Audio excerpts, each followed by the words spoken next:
Hello, everyone. Thank you so much for coming. Welcome to the Technology Division's Explore the Majors in Tech, Information and Science Technology workshop. I'm Amanda Evans, an academic advisor within the Technology Division, and today we'll be hearing from faculty, student organizations, and alumni to share more information about the majors within the Information Science Technology Department, careers in technology, opportunities on and off campus, and how to get more involved. So first today, we will be hearing from Dr. Maria Burns about the Technology Leadership and Innovation Management major. Then we'll hear from Dr. Jose Martinez about the Computer Information Systems major. After that, we'll hear from Sean Joseph, a Computer Information Systems alumni, here to talk about his technology-focused nonprofit organization called The Prime Example. After that, we'll hear from Tarun Natarajan Prabhu about the student organization Women in Cybersecurity. Then we'll learn more about the digital media major from Dr. Tony Liao. And finally, we'll hear from Edward Bayona about the animation club at UH. So we can go ahead and get started. Dr. Burns, take it away.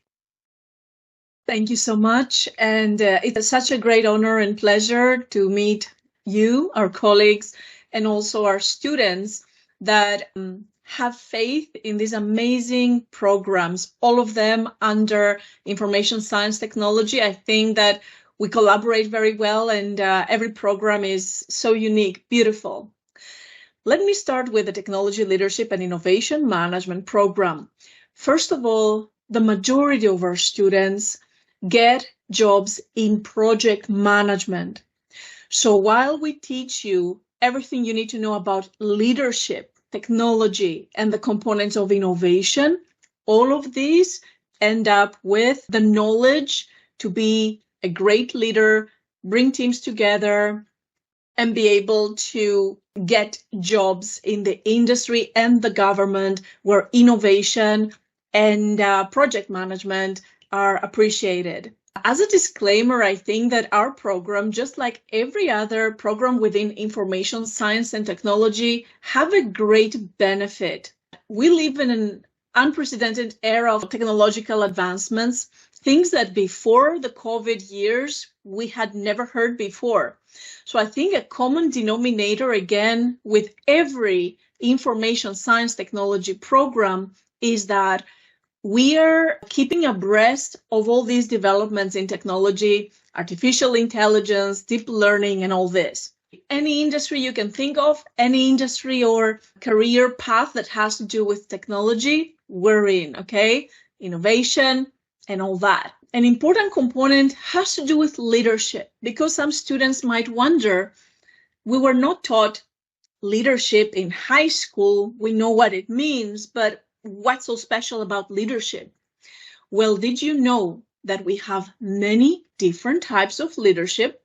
Leadership is not a cookie cutter, and leadership is basically the way of inspiring your people, doing more with less, being able to negotiate, and being able to conduct business, projects, and large-scale teamwork very successfully. So we want to do everything with leadership in order to ensure effectiveness and efficiency.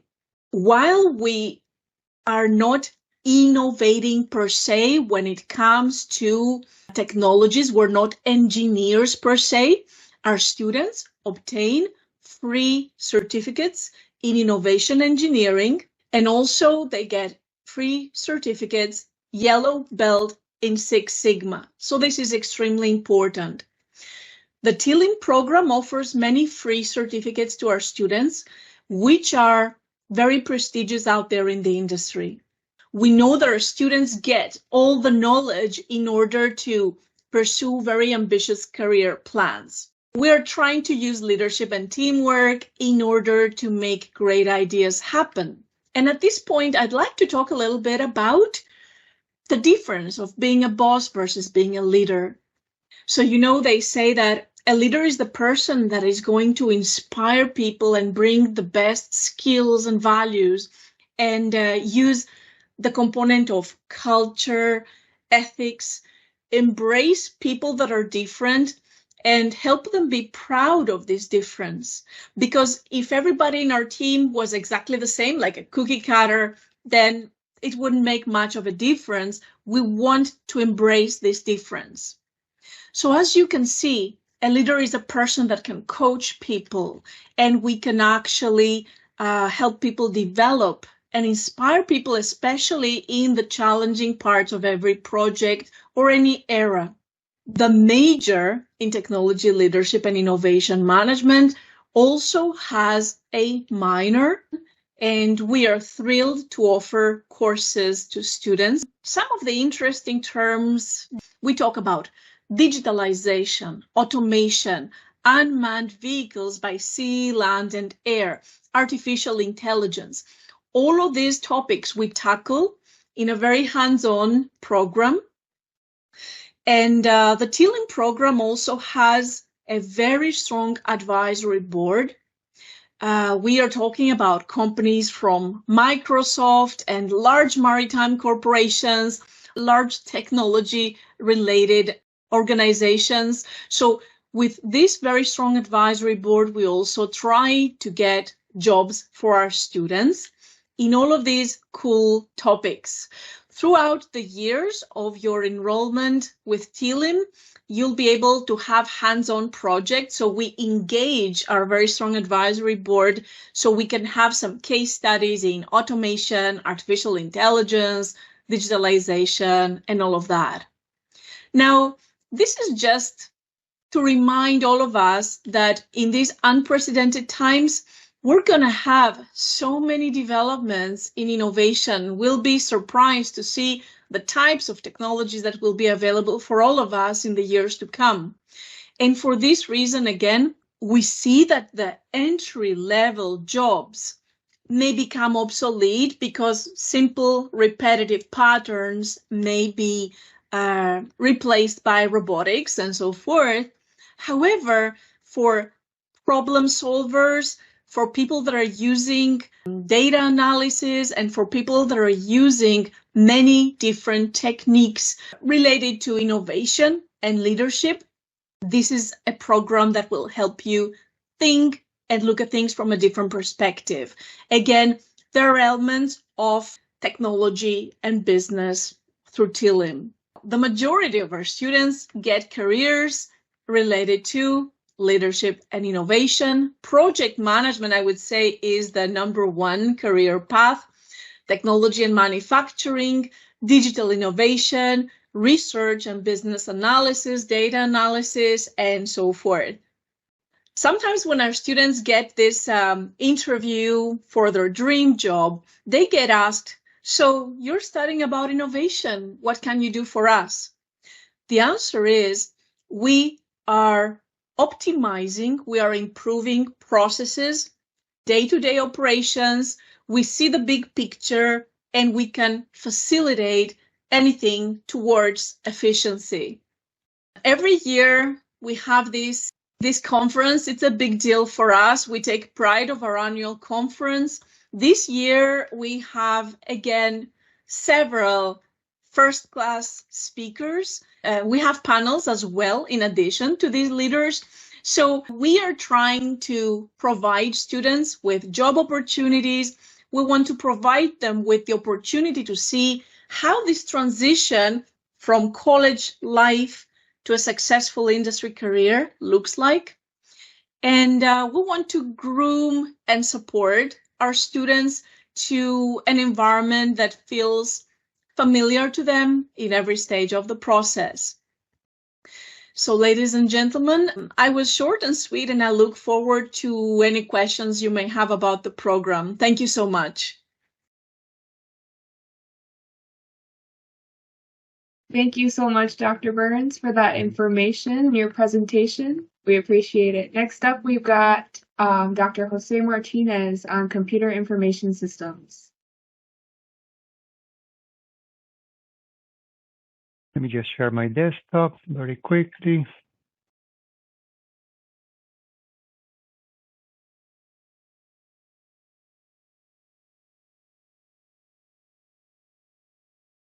One second, guys. There you go. So if we start talking a little bit, my name is Jose Martinez. I am a associate professor at in the CIS program in the college. When Amanda reached out to me and said, okay, well, can we talk about the CIS program? So these are the things that came to mind, and I think it's just trying to get why we are doing what we do, and then what value can you get out of it? No, so one of the first things that come to mind is, okay, well, what are in technology? If we are computer information systems, we need to distinguish ourselves from computer science, for example, and we'll take a little bit about that too. And then what are the technology topics that we actually cover, in our program? So when we think about technology, there are three things that are coming up in terms of relevancy, in terms of what are the things that the industry is looking for. And that's where we have here. We have cloud computing. We always have to talk about cybersecurity. We always have to talk about data analytics. So when we start thinking about computer information systems, there is no choice but to talk about these three topics. So you will find in our program, there is a fairly strong focus on opportunities for you to go to any of these tangents, any of these tracks, if you want to see them like that. We have a fairly good amount of focus on cloud computing. We have a lot of content of cybersecurity and a lot of content in data analytics.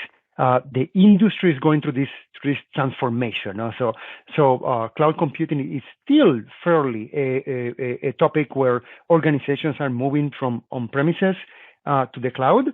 The same thing with cybersecurity. We see it in the news all the time. The needs that the companies have for cybersecurity, and everything is in the network. So everything is literally needs to be guarded or manage the risk, of everything being in the network through cybersecurity. And of course, as Dr. Burns mentioned, we have a lot of automation. We have a lot of other things that are related that, and for us to work on that, we need to do the data analytics and everything that comes from that. We go from data analytics, we go through the whole path all the way until we have Gen AI, until we have IoT, and we have all these other things that in the end comes out of the data analytics subjects. So the good thing about this is, the reason I say this is because it doesn't matter where you are. If you are in technology, you might be a senior person who has been working in the industry for 20 years.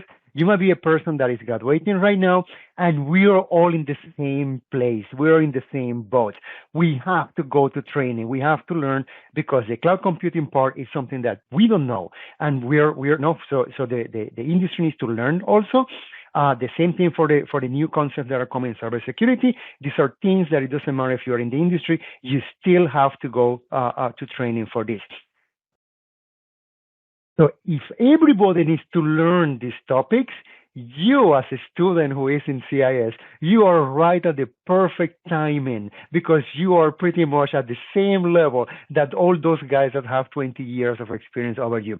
So it's a great point to make. It's a very good argument where we are in a position to have that knowledge, to provide those skills to students in the program. So we went through the whole 3 years already, 3 years. We have been in this to make sure that our program is current and is relevant. We are quite proud of our program. It includes all the different topics and subjects that we need to cover based on what the industry is looking for. So I'll give you some examples. So we are a primary. Last year we were a source of talent for AWS. This year we are a primary source of talent for AWS. What this means is that they're hiring 30 plus students every year from us. They're going to the internships in the summer, and now they're going into the process of being hired from those internships. This year, every student that went to the internships receive a job offer from AWS. We have as we have all our programs here in the college. We talk about the certifications. We have a fairly strong relationship and partnership with what we call AWS Academy. They provide all the resources that we need. So we are very into the cloud. We're to the point that every class or most of our classes do have cloud content into it. Doesn't matter if it's a database, a networking class, even our program management classes that we have also in our site. The projects are developed using the cloud. You can have obviously, and then we have the cybersecurity components also in our curriculum. It doesn't matter what class you are going to be exposed to cybersecurity also. When we look at the Houston industry for technology jobs, and now everything that I'm saying here is my opinion. My background is a computer science. I did all my degrees in computer science from the University of Houston. So I'm a cougar also, by the way. But for some reason, when I applied to US to start working at US, there were opportunities for CS and for CIS, and I actually consciously selected CIS. And the reason for that is because the technology industry in Houston, goes more towards to the CIS than to the computer science. If you want to build operating systems, if you want to build compilers, okay, great, go to CS and you can go to that type of industry. But that's not what we do in Houston. The program goes until the operations, which Dr. Byrne also mentioned. So we cover mostly the operations aspect of it. I don't want to go into the technical parts also, but operations is a huge component of the technology. You have the developers that develop systems, but everything around the deployment of that system is what is infrastructure, which is operations, which is what we do. We have just to make on going to that focus on operations and infrastructure. That's what we're having that relationship with AWS. So the roles, the 30+ jobs that I mentioned, those roles are on the operation side. We are not our students are not building the cloud. No, that is AWS. We are applying the services. We are applying the concepts that the cloud offers to the customers. No, and that will be the main distinction that I will do between. The questions always come: what is the difference between CS and CIS? Computer science. As I put it here. We are more computer science is more on the building operating systems, the very low level technology. So you're building that foundation, and where CIS, we're applying those concepts, So we don't build the operating system. We use the operating system and apply the operating system. We do not build the cloud, but we use and apply the cloud concepts and the services. And that is literally what the industry here in Houston does. We get Azure, Microsoft, Google, we get AWS, and then we use those services to build their systems for the customer, for the energy industry, for the financial industry, or for the medical industry here in Houston. So our program goes towards that. We have competitions, very, very, very good competitions. This year we are targeting 200 students from multiple universities. We go to different places also. We go through actually this week, right now, tomorrow, a group of students is traveling to Missouri City, to Missouri State University. So they are going to compete. We compete also in the spring, and then we have our premier competition that we call the Cloudathon. Okay, I will leave it up to this point, and then I'll wait. If there are any questions, then I'll go into more details.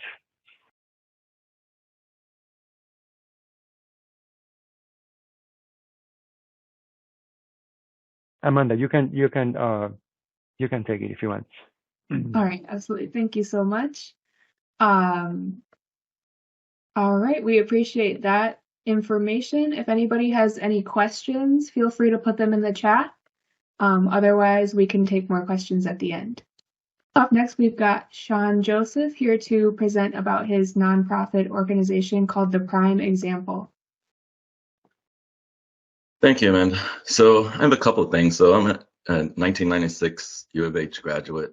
Graduated with a BS in Computer Information Systems.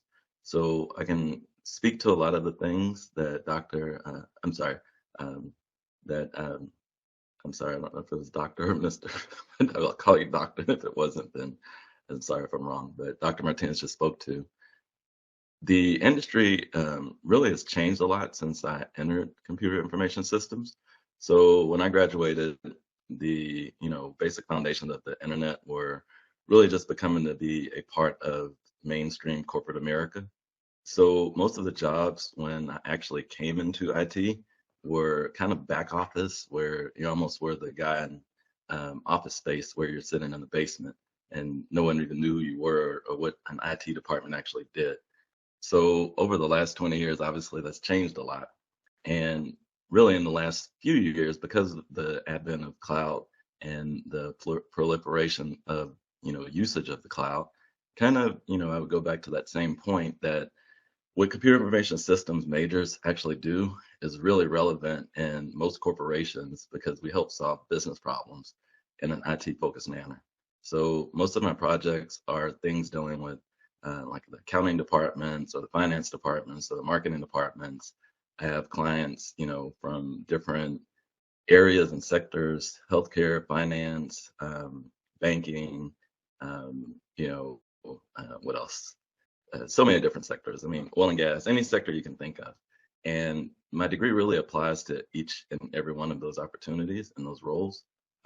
So it's been, 26 years. I'm always proud to say I've been steadily employed for those 26 years. And, in this day and age, even more opportunities seem to come my way than they did, even 7 years ago, I guess, because of the cloud. And those opportunities are just going to continue to grow. So I would definitely recommend it as a career option if you enjoy solving problems. And you can do different things with, CIS. So I know some recent graduates because I've been very active with the Technology Alumni Association. I know recent graduates have gone into development, but I know some others that have also gone into project management. Some of them are analysts. I think some have gone into quality assurance. There's so many different ways that you can apply a CIS degree. It's not just, you have to be a developer, you have to, do this or do that. Really, you can find your focus, what your passion is, and, you can really apply that degree to that. So I wanted to say that first before I talked about the prime example, just to give some background on who I am and, where I'm coming from. So along those lines, about 4 years ago, I decided to, come back and volunteer at the university. And so I was on the Technology Alumni Association for that 4 years. And in the last 2, I ran the student outreach committee portion of that. And so basically what I did is reached out to students who are at U of H who wanted to know more about technology in general, College of Technology in general, CIS in particular, but I also recruited people from other majors who could assist with students who have questions, for construction management or any of the other degree programs. And so I found that I was having a really good time doing that. And at the same time, I decided, well, I think I want to focus more maybe on high school students and younger generation. And I decided to start a nonprofit to focus on that. And so that nonprofit really has just been ramping up here in the last few months. We really formed our entity around July. So this is all very recent. The name of the nonprofit is The Prime Example. And what I plan to do is continue the same work that I was doing at U of H, but again, applying it maybe to a lower grade level, maybe even starting as early as middle school, to get more students interested in STEM. And so I say STEM as opposed to, IT or computer information systems. Math and science, if you have those as a foundation, obviously that can apply to a lot of different, areas and careers. So I don't focus just on IT, or the nonprofit doesn't focus just on IT, but obviously my passion is computer information systems and solving problems, for businesses. So that's where my expertise comes in. But I plan to recruit other people to also help and talk about different areas of STEM that maybe I'm not in. It could be anything like math or, any science related jobs. It doesn't have to just be related to IT. With that said, I just want to share quickly this is our LinkedIn page. If anyone would like to visit that, just give me 1 second here. This is our LinkedIn page. It's the prime example. I will put this into the chat window also, but it just tells a little bit about the organization. So it's a nonprofit. We have a mission to provide guidance and career services to disadvantaged students, recently released nonviolent offenders, and others looking to re-enter the workforce in STEM technology-related careers. We're going to be offering personalized career support. So I've attended a few events across, the state here recently. And one of the things I've noticed is a lot of people are being drawn into STEM-related careers and IT-related careers. But what happens is, in a lot of cases, when someone can't find a job immediately, they start to have questions about which direction that should go, or even maybe if they're in school and trying to choose a degree, such as this, forum here is talking about. They have questions. I know I'm interested in STEM, but I don't know which areas. So we're going to be offering personalized career support with our counselors so that you can talk to someone on a one-on-one basis. And again, it's a brand new organization, so it's just a few people at this point in time. But if we don't have the answer, I do have a very broad network via LinkedIn and via the work that I've done with U of H. So we can help get answers, for anyone that wants to try and, further refine what they're looking for out of a career. We also are going to focus on giving out scholarships for high school students. So if you know anyone that's recently going to be graduating and is interested in perhaps going into a STEM-related career, you can tell them to reach out to us or follow us on our LinkedIn page. And, our overall goal, as it says here, is to kind of bridge the gap. So we have a more inclusive and skilled workforce here in the next, however many years that I'll be running this. Because this is something that I want to eventually run full time. I do still have my own company, Unifier, but this eventually will be my full time role, I believe. One of the things we participated in was the STEM Clips in San Antonio. So again, not just IT related things. At this event, it was on October 14th, and I participated in that by going to the event and witnessing the eclipse with representatives from NASA and other areas in San Antonio. Other companies in San Antonio. And what was really cool about this is that you could see that there were so many kids who actually signed up to go to the event. Let me enlarge that a little bit. There were so many kids that signed up to go to the event and participate. And I really saw a tremendous amount of passion for, again, STEM-related careers and trying to develop students' sense of, different areas of STEM, things that you could do. There were interactive displays. And those are the type of things that we want to continue to pursue as part of the prime example. But our main focus, again, will be helping anyone that is interested, in any of these careers and finding kind of their footing or their path. So as noted, I'll put this into the chat. And finally, as I stated, I also run Unifier, which is how I pay the bills at this point in time. In Unifier, we specialize really in proposing and implementing software solutions that can optimize the business of our clientele and also help in deployment of those solutions for each business. What we try and do is automate things that are manual. That's our biggest focus. I mostly work in the Azure cloud stack, so and I'm Microsoft certified in that, and that's, again, kind of my passion on a day basis. So I want to play my commercial, and let me make sure that I have the sound where you can hear it. I know there's a setting for that. Just get that setting.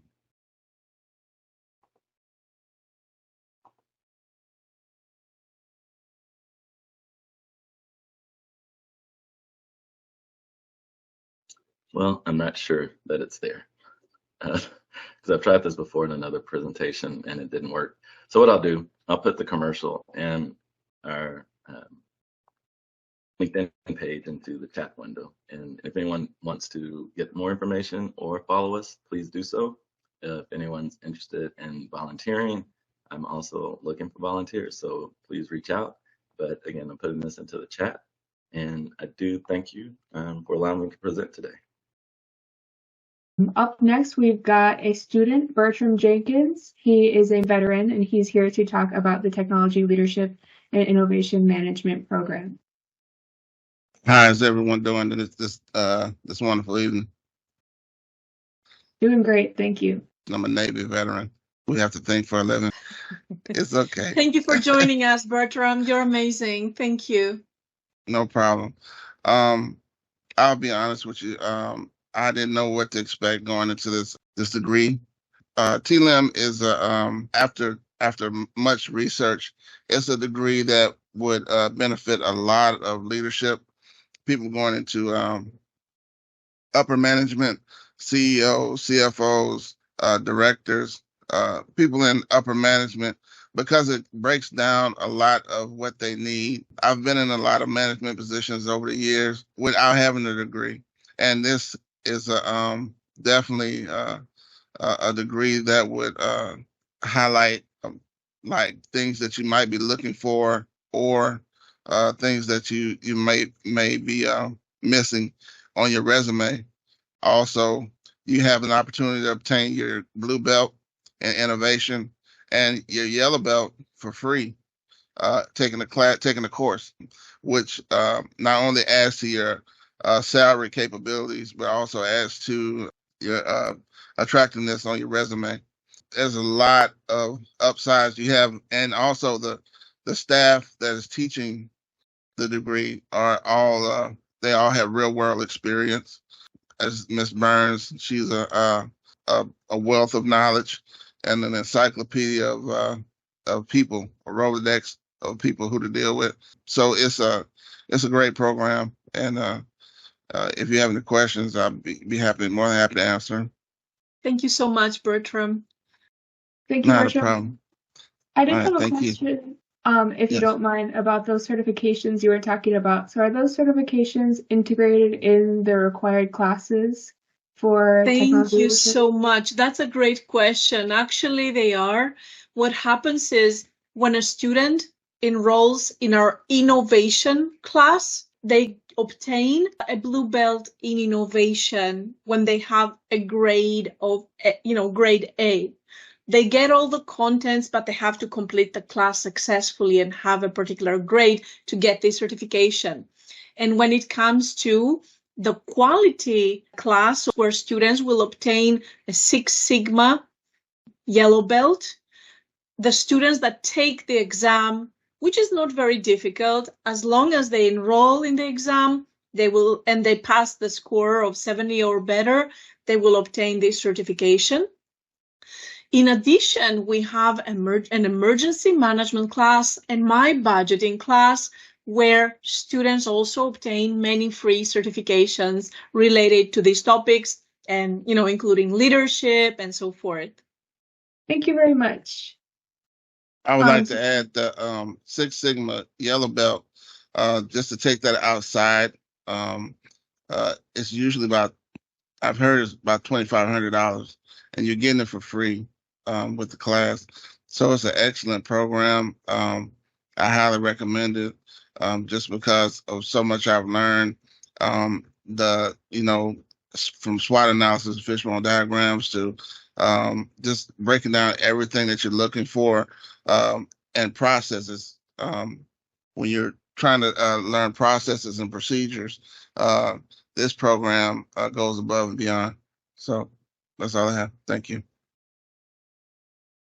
Feel free to give us a follow on social media. Thank you, everybody, for participating. Thank you to all of our presenters. And actually, Caleb has a comment. So he mentions that because he joined us a little late, he can see the recording.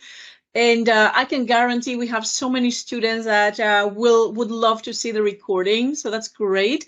And go ahead. Sorry for interrupting you. No problem. Yes, we can send you the recording. And I was just promoting our social medias. Give us a follow so you can stay in tune for future events within the technology division that might be beneficial for you to attend. We've got our Instagram, Facebook, Twitter, and LinkedIn. Thank you so much for coming again, and feel free to stick around if you got any more questions.